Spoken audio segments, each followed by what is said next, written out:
Hello students, this is Garima Agarwal and welcome to my YouTube channel English Speaking by Garima Agarwal. जैसा कि मैंने कुछ videos डाला था कुछ दिनों पहले, तो मुझे कुछ कमेंट्स आए हैं जिसमें स्टूडेंट्स ने क्वेरी किया है कि आप लोगों को कुछ टेंस सीखना है। कुछ स्टूडेंट्स की डिमांड है कि मैम मुझे प्लीज़ टेंस बताइए। तो आज मैं आप लोगों की डिमांड पे आपको टेंस बताऊंगी। सबसे पहले मैं आपको टेंस के बारे में ये जानकारी दूंगी कि टोटल कितने प्रकार के टेंस होते हैं। टेंसेस पहले मैं आपको बता दूं कि टेंसेस कितने प्रकार के होते हैं।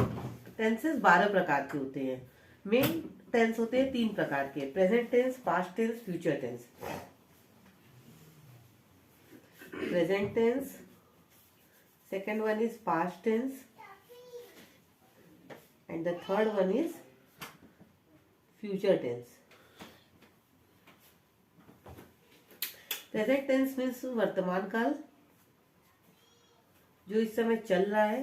पास्ट टेंस मीन्स भूतकाल, जो आपको पास्ट में मतलब हो चुका है। और फ्यूचर टेंस मीन्स भविष्य काल, जो होने वाला है।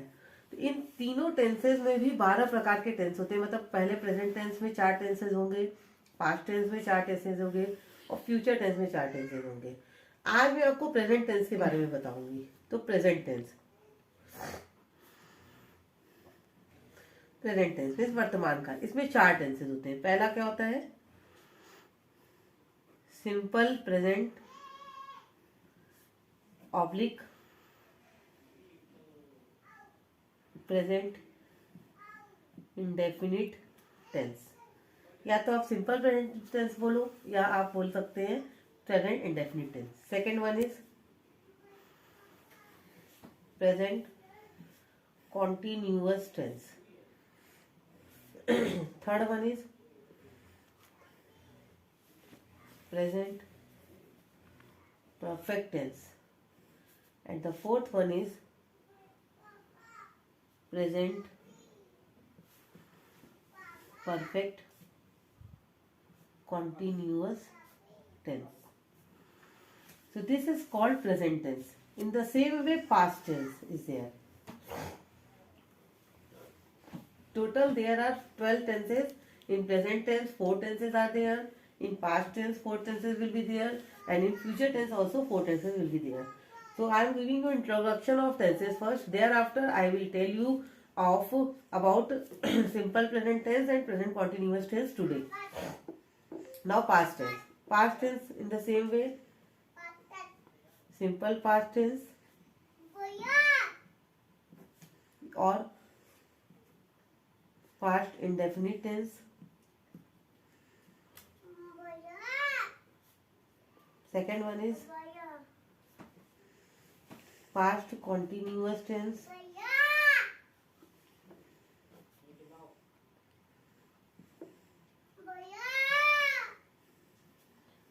Third one is perfect tense. Past perfect continuous tense.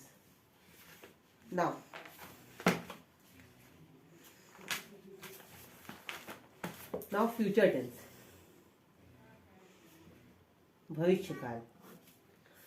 First is simple future या future indefinite, INDEFINITE tense. Second, future continuous tense. Third, future perfect tense, and the fourth one is future perfect continuous tense. Now see, there are 12 tenses, 4 in future, 4 in present and 4 in past. Now today I will tell you about 2 tenses in present tense, simple present and present continuous tense. Now simple present oblique present indefinite tense. Now simple present tense, कोई भी tense आप जब से आप सीख रहे हो तो सबसे पहले उसकी पहचान आना आपको जरूरी है कि how to recognise that it is simple present tense. So now I will tell you identification first. Identification means पहचान। देखिए, एक चीज मैं आपको बता दूं कि जितने भी टेंसेज होते हैं प्रेजेंट पास्ट और फ्यूचर में 12 प्रकार के, उसमें वर्ब मीन्स होता है क्रिया, काम होना जरूरी होता है। अगर क्रिया होगी, वर्ब होगा, तभी वो टेंस होगा, अदरवाइज वो टेंस नहीं होगा, दूसरे प्रकार का सेंटेंस होगा। तो इसमें जरूरी है कि आपका वर्ब होना जरूरी है। अब मैं आपको पहचान बताती हूँ। जब वाक्य के अंत में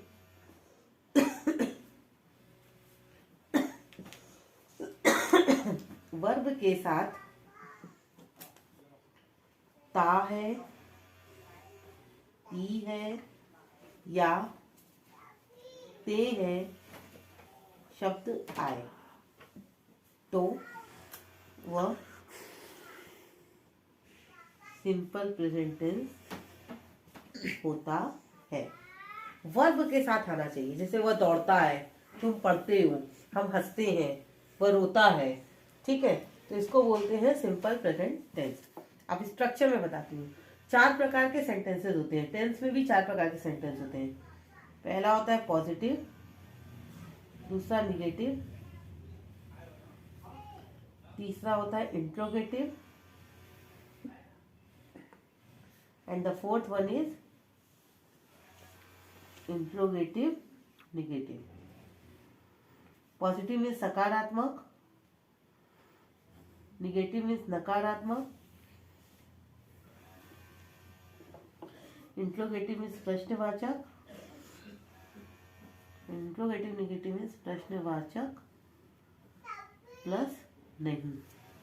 ठीक है, सकारात्मक जो प्रेजेंट में बातें चल रही हैं उसको बोलते हैं पॉजिटिव। निगेटिव में नहीं शब्द आएगा, नकारात्मक मतलब नहीं शब्द लिखा होगा। इंट्रोगेटिव में प्रश्नवाचक होगा। 2 तरह का प्रश्नवाचक होता है। एक सेंटेंस की स्टार्टिंग में क्या से स्टार्टिंग होती है, एक इंट्रोगेटिव, और एक बीच में क्यों, कब, कैसे कहा आता है। और fourth one is interrogative negative, जिसमें प्रश्नवाचक और नहीं दोनों आएगा आपका। अब मैं पॉजिटिव का स्ट्रक्चर पहले बताऊंगी। पॉजिटिव में सबसे पहले प्लस सब्जेक्ट आएगा, प्लस वर्ब की फर्स्ट फॉर्म में एस और ईएस ऑब्लिक वर्ब की फर्स्ट फॉर्म।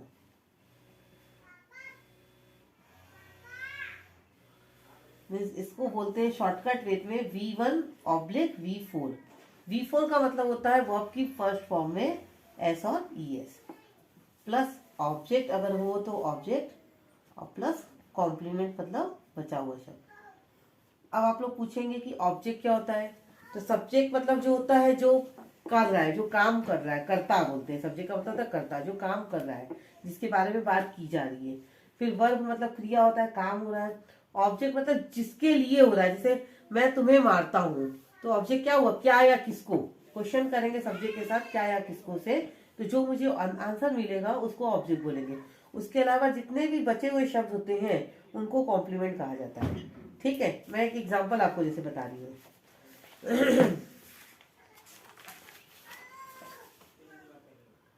वह आप सभी को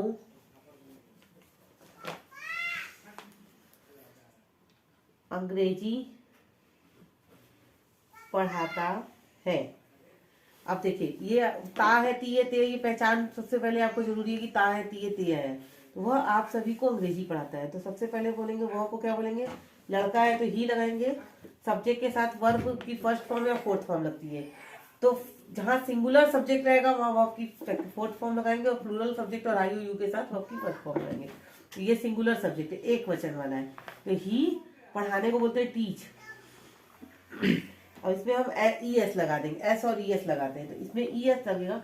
जहाँ लास्ट में सी एच होता है वहाँ ई एस लगाते हैं। He teaches. अब दो ऑब्जेक्ट इसमें, आप सभी को और अंग्रेजी। तो अगर हम लिविंग ऑब्जेक्ट पहले रखेंगे तो बाद में टू नहीं लगाएंगे, लेकिन अगर नॉन लिविंग ऑब्जेक्ट पहले रखेंगे तो टू लगाना पड़ेगा। तो आप सभी को क्या होता है, ही टीचेस क्या चीज पढ़ाता है, इंग्लिश। पहले इंग्लिश ही लिख देते हैं, he teaches English to all of you. अगर मैं इसी को बोलती मैं, इसी की जगह अगर मैं हो जाता, मैं, तो मैं हो जाता तो आई टीच यू हो जाता, आई टीचेस यू ना होता, क्योंकि आई और यू के साथ जो होता है वर्ब की, आई और यू के साथ होता है वर्ब की कौन सी फॉर्म लगती है, वर्ब की फर्स्ट फॉर्म लगती है, ठीक है। और प्लूरल के साथ वर्ब की फर्स्ट फॉर्म लगती है, और सिंगुलर सब्जेक्ट के साथ वर्ब की fourth form, means V1 plus S और ES ये लगती है, ठीक है। उसी तरीके से निगेटिव का स्ट्रक्चर होता है सब्जेक्ट, लेकिन इसमें आप देखिए सब्जेक्ट में अब इसमें आपको हेल्पिंग वर्ब लगाना पड़ेगा, डू ऑब्लिक डज, प्लस इसमें नॉट लगेगा, और निगेटिव से वर्ब की फर्स्ट फॉर्म लगेगी, फिर ऑब्जेक्ट, फिर कॉम्प्लीमेंट। डू लगता है आई यू और प्लूरल सब्जेक्ट के साथ, और डज लगता है सिंगुलर सब्जेक्ट के साथ, ठीक है। और इसमें निगेटिव से वर्ब की फर्स्ट फॉर्म लगती है, कोई वर्ब की फोर्थ फॉर्म नहीं लगती है। जैसे यही सेंटेंस है, वह आप सभी को अंग्रेजी नहीं पढ़ाता है, वह आप सभी को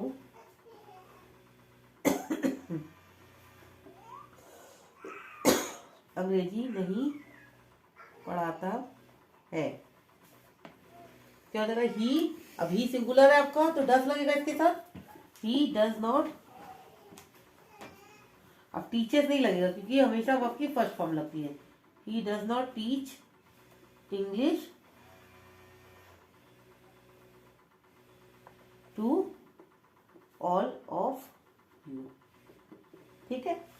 इसी तरीके से इंट्रोगेटिव होता है। इंट्रोगेटिव में दो तरह का होता है, क्या से अगर स्टार्टिंग होती है सेंटेंस की तो डू डज पहले आ जाता है, हेल्पिंग वर्ब पहले आ जाता है, डू और डज, प्लस सब्जेक्ट बाद में आएगा, प्लस वर्ब की first form, plus object, plus complement. तो जैसे क्या वह अंग्रेजी पढ़ाता है,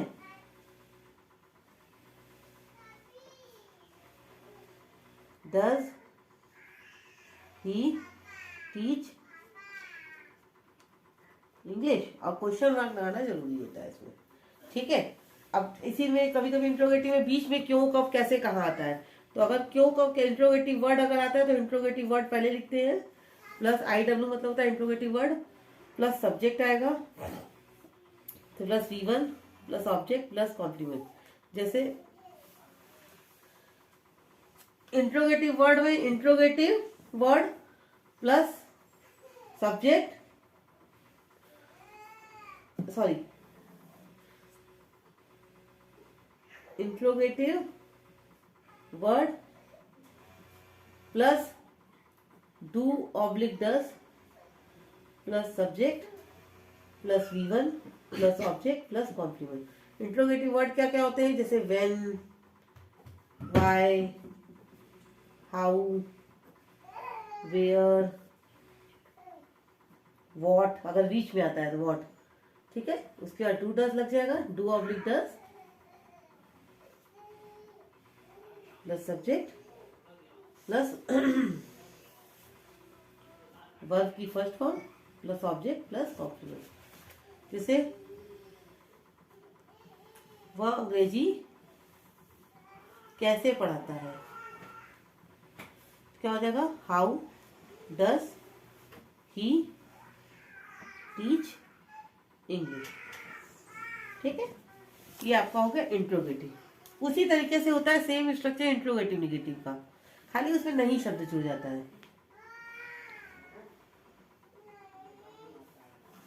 जैसे उसमें क्या भी रहेगा और नहीं भी रहेगा आपका, जैसे does he not teach you English, ठीक है। एंड इन अगर WH वर्ड आते हैं जैसे इंट्रोगेटिव वर्ड, तो why does he not teach you English. Now tell me, can you understand all this? मैंने आपको देखिए सिंपल प्रेजेंट टेंस आज अच्छे से बताया। पहले टेंस के बारे में मैंने आपको सारी जानकारी दी है कि कितने प्रकार के टेंसेस होते हैं। 3 प्रकार के मेन होते हैं, उन 3 में अलग अलग 4 प्रकार के टेंसेस होते हैं। प्रेजेंट टेंस में 4 होते हैं, पास्ट में 4 होते हैं और फ्यूचर में 4 होते हैं। आज मैंने आपको पहला टेंस बताया सिंपल प्रेजेंट टेंस, क्योंकि मैंने सोचा था कि आप लोग को प्रेजेंट कॉन्टिन्यूअस टेंस भी बताऊं, लेकिन मुझे लगता है कि सबसे पहले आपको सिंपल प्रेजेंट टेंस की प्रैक्टिस करना चाहिए। और उसमें अगर आपको कोई भी क्वेरी होती है तो आप मुझसे जरूर पूछिएगा। मैं 5 सेंटेंस आप लोगों को बताती हूँ और उसका सेंटेंस मैं आपको बताऊंगी। इससे आपको एकदम अच्छे से क्लियर हो जाएगा कि कैसे सेंटेंस को बनाते हैं, ठीक है। सेंटेंस बताऊंगी और इससे जैसे अभी तो मैंने आपको केवल एग्जांपल दिया था कि कैसे सेंटेंस को निर्माण करते हैं। अब मैं आपको 5 सेंटेंस बताऊंगी और ये सारे सेंटेंसेस आपके यूज होंगे सिंपल प्रेजेंट टेंस के, जिससे आपको अच्छे से समझ में आएगा। जैसे पहला सेंटेंस मैं आपको बताती हूँ। मेरे डैडी रोज सुबह गर्म कॉफी पीते हैं। अब देखिए मैं आपको बताती हूँ। जैसे मेरे डैडी रोज सुबह गर्म कॉफी पीते हैं, सबसे पहले मुझे पहचानना है कि कौन सा टेंस है। अब देखिए पीते हैं, ता है, ती है, ते आया, तो इसका मतलब ये सिंपल प्रेजेंट टेंस है। अब सिंपल प्रेजेंट टेंस का ये कौन सा सेंटेंस है? पॉजिटिव है, क्योंकि इसमें नहीं शब्द नहीं आया है, कोई क्वेश्चन नहीं है। तो सबसे पहले सब्जेक्ट यूज करेंगे हम, मेरे डैडी। तो मेरे डैडी को माय डैडी लिखेंगे, ठीक है। अब सब्जेक्ट के अकॉर्डिंग हम वर्ब यूज करते हैं। सब्जेक्ट सिंगुलर है कि प्लूरल है बताइए? सब्जेक्ट सिंगुलर है क्योंकि एक व्यक्ति है, तो माय डैडी। अब पीते हैं, यहाँ वर्ब क्या है? पीना। पीने को बोलते हैं ड्रिंक। अब ड्रिंक लगेगा कि ड्रिंक्स लगेगा बताइए? ड्रिंक्स लगेगा, क्यों? क्योंकि ये सिंगुलर सब्जेक्ट है, माय डैडी ड्रिंक्स। अब क्या चीज पीते हैं? ऑब्जेक्ट यूज होगा क्या? रोज सुबह गर्म कॉफी, तो हॉट कॉफी या हो गया ऑब्जेक्ट हो गया, रोज सुबह तो एवरी मॉर्निंग, ठीक है। एक मैं आपको बताऊंगी कि इसमें प्लूरल सब्जेक्ट यूज हो, जैसे वे लड़के रोज शाम पार्क में टहलते हैं। अब जैसे वे लड़के हैं तो वे को बोलते हैं दोस्त, दे बॉयज नहीं, दोस्त। जब वे के साथ कोई शब्द जुड़ा रहता है, कोई भी नाउन यूज होता है, तो हम वहां पे वे की जगह दोस्त लगाते हैं। दोस्त बॉयज। अब फिर वर्ब क्या है? देखिए प्लूरल है ये, तो प्लूरल में वॉक केवल लिखेंगे आप, वॉक्स नहीं लगाएंगे, क्योंकि ये सिंगुलर में एस और एस लगाते हैं, प्लूरल में नहीं लगाते हैं।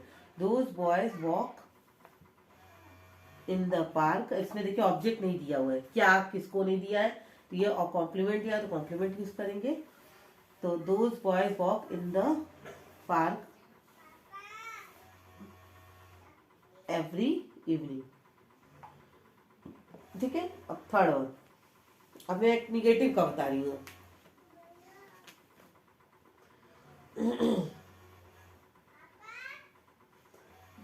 तुम मुझे अपनी किताब नहीं देते हो। अब देखिए ये निगेटिव है, नहीं शब्द आ गया, और वर्ब ता है, ती है, ते, सिंपल प्रेजेंट टेंस है। तुम का यू होता है। अब ये यू जो है, आई यू के साथ क्या लगता है? डू लगता है, डज नहीं लगता है। तो यू डू नॉट, वर्ब की फर्स्ट फॉर्म लगेगी, गिव मी योर बुक, ठीक है। You do not give me your book. अब जैसे मैंने बोला वह यहाँ नहीं आता है, ये देखिए सिंगुलर सब्जेक्ट का है, वह को क्या बोलते हैं? ही। अब ये सिंगुलर है आपका, तो डू की जगह क्या लगा? Does. He does not come here, ठीक है। अब मैं आपको डायरेक्टली इंट्रोगेटिव, क्या गाय घास नहीं खाती है, ठीक है। अब देखिए गाय भी आ गया, क्या भी आ गया, नहीं भी आ गया, ठीक है। क्या शब्द आया है? तो ये डज ही लगेगा कि डू लगेगा? देखिए सिंगुलर सब्जेक्ट है तो डज लगेगा, डज काऊ। अब फिर निगेटिव है तो नॉट लगा देंगे, डज काऊ नॉट फिर खाने को क्या बोलते हैं? ईट ग्रास। अब इसी का मैं प्लूरल में बताती हूँ। क्या क्या वे लड़कियां स्टेज पर नहीं नाचती हैं? अब देखिए, क्या वे लड़कियां, निगेटिव, ये प्लूरल है निगेटिव, तो डू लग जाएगा यहाँ पे, डू वे लड़कियां को, दोज गर्ल्स।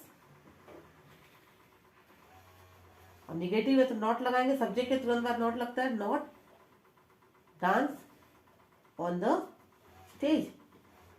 ठीक है students, if any problem is there you can write in comment box, and if any question, any query is there, you can write in comment box. I will tell you in next video. Now last one, fifth sentence. अब interrogative negative में interrogative word अगर आते हैं, जैसे क्यों, कब, कैसे, कहाँ, जैसे आप मुझे अपनी टॉफी क्यों नहीं देते हैं? ठीक है, आप मुझे अपनी टॉफी क्यों नहीं देते हैं, क्यों शब्द आ गया तो क्या हो जाएगा? वाई। अब यहाँ आप है तो डू लग जाएगा, क्योंकि प्लूरल ही है। वाई डू, और आपको यू बोलते हैं, why do you not give me, सब में वर्ब की फर्स्ट फॉर्म लगेगी निगेटिव से, योर टॉफी। ये तो डू वाला मैंने बता दिया, एक मैं डज वाला बता देती हूँ।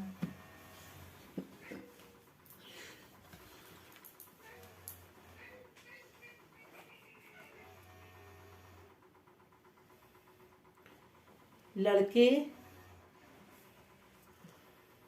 ग्राउंड में क्यों नहीं जाते हैं? आप देखिए, क्यों शब्द आया है तो वाई डू यहाँ लग जाएगा, बिकॉज लड़के है। Why do boys not go in the ground? And question mark is very important because it is interrogative, negative. So here we must use question mark. Without question marks, it will be very incomplete. Now, आज मैंने आप लोगों को simple present tense या present indefinite tense के बारे में पूरी जानकारियाँ दी है। मैंने कुछ सेंटेंसेस भी बताया आपको कि कैसे सेंटेंस को यूज़ करते हैं। अब आप इनको स्टडी कीजिएगा। अगर आपको कोई भी क्वेरी है, कुछ भी प्रॉब्लम है इन सेंटेंसेस में, तो आप मुझसे ज़रूर पूछिएगा, मैं आपको नेक्स्ट वीडियो में बताऊंगी। तब तक के लिए good night and have a nice dreams. Thank you.